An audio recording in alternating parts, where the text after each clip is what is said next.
Right now, let's pull him up, and former Alabama great Vinnie Sunseri joining us here on the Jay Barker Show on this Thursday edition. Vinnie, how are you, my man? Good. How's it been going down there in Birmingham? Man, it's hot and humid. It's trying to cool off a little bit with the rain, but great to see you this past weekend. Finally get a chance to meet you in person and talk some football over at Rounders. No doubt, man. I had a blast with you talking in Rounders and just talking Alabama football in general. What was your take on Alabama, Texas A&M? Kind of really, for a lot of people, felt like this was the first, our biggest test that Alabama had so far this year. What was your initial reactions to the game? You know, seeing Tua in person, seeing him operate, seeing his comfort in the pocket, and seeing how he operated was just something special. But you know, my take from this game was that we have an explosive offense because of Tua Tagovailoa, and that's the only reason. And my biggest concern leaving the stadium that day was our offensive line and its inability to create holes in the running game. And if we don't get that corrected later on in the season, I think it's going to be one of those things where we're kicking ourselves because we're going to be relying on Tua too much. And if he doesn't have a good day, it could mean a loss for Alabama. Yeah, you never want to be one-dimensional as an offense. Defensively, you want to make them one-dimensional. And you know, I think I've sensed that some and looked at even some of the other games where, you know, offensive linemen are not finishing blocks throughout the run. They're letting guys off, and then all of a sudden the running backs, instead of getting through the holes, getting tackled, you know, right at the hole. Other things, too, even in some of the pass protection stuff. So I agree with you. And I wonder sometimes when you have a player like Tua that's so great, sometimes players rely on that player, maybe kind of not stand around and just watch, but, you know, they feel like that he can get it done without having to run the football. They got the explosive plays, the early touchdowns. You know, I think what they are leaning on Tua too much, and I think whenever you take a step back and look at the running backs that we have, Damian Harris, possibly a first-round pick, possibly a second-round pick, Najee Harris, going to be probably one of the top running backs taken in the NFL draft whenever he comes out. Josh Jacobs, a freak athlete, strong, fast, can finish plays, and these guys are averaging 60 yards a game, and for an Alabama standard, from where Trent Richardson, Eddie Lacy, T.J. Yeldon, Derrick Henry, I mean, all those guys set a mark for Alabama football. And you go back to Bear Bryant, and the Crimson Tide became the Crimson Tide because everybody used to say the Alabama offense line was so powerful they would just sweep across the football field and no one could stop them. And this offensive line is not living up to that standard. And if they don't correct that, then I think that's going to be a big, big problem later in the season because you have LSU, who has the defensive backfield that can stop Tua Tagovailoa. Not consistently, but enough to make him feel uncomfortable. And then you go to that linebacker core. They have an All-American at linebacker that goes sideline to sideline, which can cover running backs. And then you have a defensive front that's athletic enough to create pressure situations for Tua. And he's usually able to escape those situations. But when you have an athletic defensive end core like they have, I mean, it's going to cause a lot of problems. And if you can't move the ball offensively with the running game and force them into 8-man boxes and be able to get the play action fake going, and you know, it's going to be tough, especially in Death Valley. So I think they have to correct that, or it could be one of those things where, you know, we're heading into the last game of the season hoping LSU loses or hoping we can beat Auburn so that we can get to the SEC championship. What's more, and again, we're visiting with Vinnie Sunseri here on the Jay Barker Show, what's more demoralizing for a defense? Somebody running it down your throat or passing it down the field and, you know, quickly scoring? Which one's more demoralizing? You know, for me, it was always running the football down your throat because that's almost going at your manhood. That's almost saying that we're stronger than you, we're tougher, we're more physical. We're going to beat you in the trenches. We're going to show you that we trained more, we worked harder in the offseason, and that we're just stronger than you, and you can do nothing about it. We are going to hand the ball off to Damian Harris. We're going to hand the ball off to Najee Harris, and we're going to get 5 to 6 yards a pop, and there's nothing you can do. Whenever you have a quarterback that can put the ball where he wants to, or sit back in the pocket and sit there for 5, 6 seconds, and, you know, covering a receiver for 6 seconds is almost impossible. So, I mean, passing the ball, creating opportunities through the air can sometimes be frustrating, but I think whenever you have a running back that's getting 6 yards a pop, 7 yards a pop, and then breaks one for 20, and then breaks one for 40, that's the most demoralizing thing because you're going at someone's manhood and saying that we are tougher than you, and we are football players, and we're just going to run the ball down your throat. Vinny, what specifically have the breakdowns been with the offensive line that you saw, and how is it remedied? I mean, it's not like you can just snap your fingers and have it fixed. Where does Alabama try to go from here to get the running game going? I think you have to go back and study film from prior years and see how people before you did it.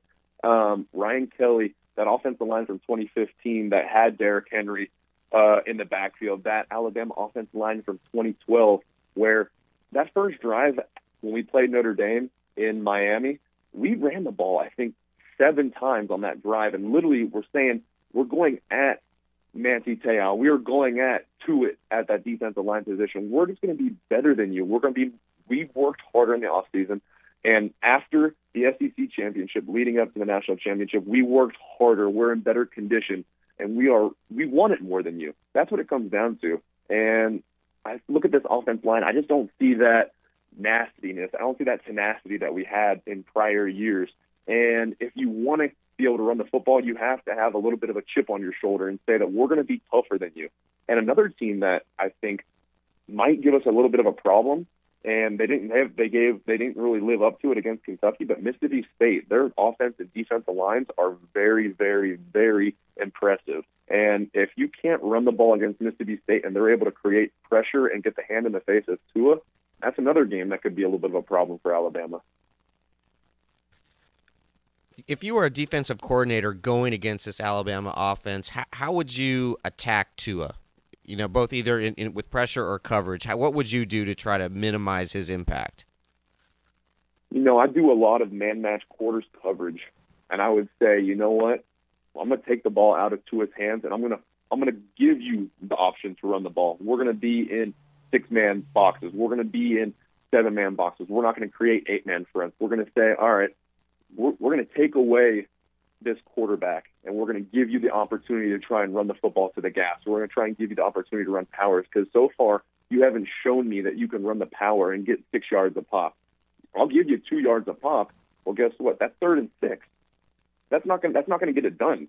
So, and then you create situations where it's 3rd and 6, 3rd and long down situations, and then we can pressure you. And this Alabama offensive front hasn't shown its ability to handle movement up front. So you do a couple of Texas stunts, you do a couple stunts where you bring a safety off the edge also. I just don't see them picking up a lot of pressure situations, and I see Tua doing a lot in the pocket to create those type of opportunities to have success. Again, Vinnie Sunseri joining us here on the Jay Barker Show. We're live from our AVX studios in Homewood, Alabama. Looking at the secondary and just maybe the defense even as a whole, just what impressed you about this group, and especially that young secondary that seems to be getting better each and every weekend? I've been really impressed with this entire defense, not just because they're young, but because their maturity level at such a young age. They went into Ole Miss, which was, again, the game that was going to test Alabama at Ole Miss. They have an offense that could throw the football, and they gave up a touchdown first play of the game. 6 seconds into a football game, you're down 7-0, and you're at Ole Miss, and the crowd's going crazy. And then Tua comes back down and scores. It's 7-7, and they came back on the field and responded in a manner that showed me that they're ready to take that next step. I love Mac Wilson. I love him starting to take over this defense. Dylan Moses is starting to become a guy that's going sideline to sideline. Christian Miller is creating havoc up front. Isaiah Buggs is one of those guys that not a lot of people were high on when he was coming to Alabama, but he showed you the tenacity of an Alabama defensive player. And then you have Deontay Thompson, Xavier McKinney, Davion, you have Diggs. I mean, this Alabama defense, at the beginning of the year, everybody was saying, I don't know how they're going to perform. And they went out and said, all right, we know how to perform as an Alabama defense. We're going to be cohesive, and we're going to play with one another. And now they're turning into one of those Alabama secondaries, Alabama defenses, where you're like, all right, this is up to par. You obviously know Coach Saban very well.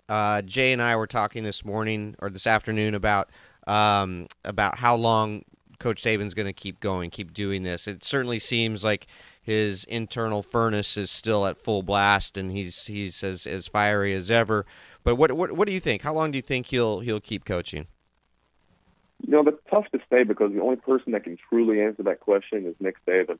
But as long as he has the fire, as long as he has the will and the want to be great, and I don't see that ever ending anytime soon, I could see him playing out this entire contract. You know, he lives for football. He lives for the competition. He lives for, okay, these guys are going to try and beat me, and I'm not going to let them beat me. I told a story earlier in the week on the radio saying I was at Coach Saban's house, and we were playing pool.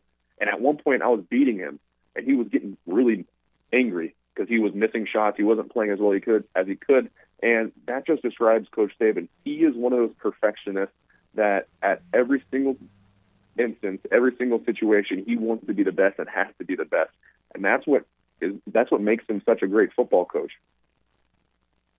And I'll ask you again: did you let him win, or did you win? Oh, I let him. I didn't let him win. He won, but I was thinking, thank God he won because I wanted to play on Saturday. Vinny, always great to hear from him, man. Real quick, just going forward, Tua's numbers and all that he's putting up. You said first time you get a chance to watch him. Where do you see him right now as far as end of the year, some accolades and things that people already got him up for Heisman and the Johnny Unitas and other Maxwell type awards? I mean, what do you think? You don't ever want to jinx a player, but you go and look at his stats. He's thrown for over 1,000 yards, 12 touchdowns, and no interceptions through 3 football games, and he hasn't even played a fourth quarter yet. And if he continues to grow, continues to mature, and continues to play at the level he's playing at, which I believe he will, because he's one of those guys that's never going to be satisfied, and that's why he gets along with Coach Saban so well, because he wants to be as perfect as Coach Saban wants his Alabama team to be. So I think the sky's the limits for this kid, and I think if he continues at this pace and this Alabama team continues to mature with him, I think he's going to be holding a couple of pieces of hardware at the end of the year. And, of course, the biggest thing is holding a championship trophy, and I think that's what he wants to do the most. Vinny, thanks for your time, my man. Appreciate it. Appreciate you guys for having me on.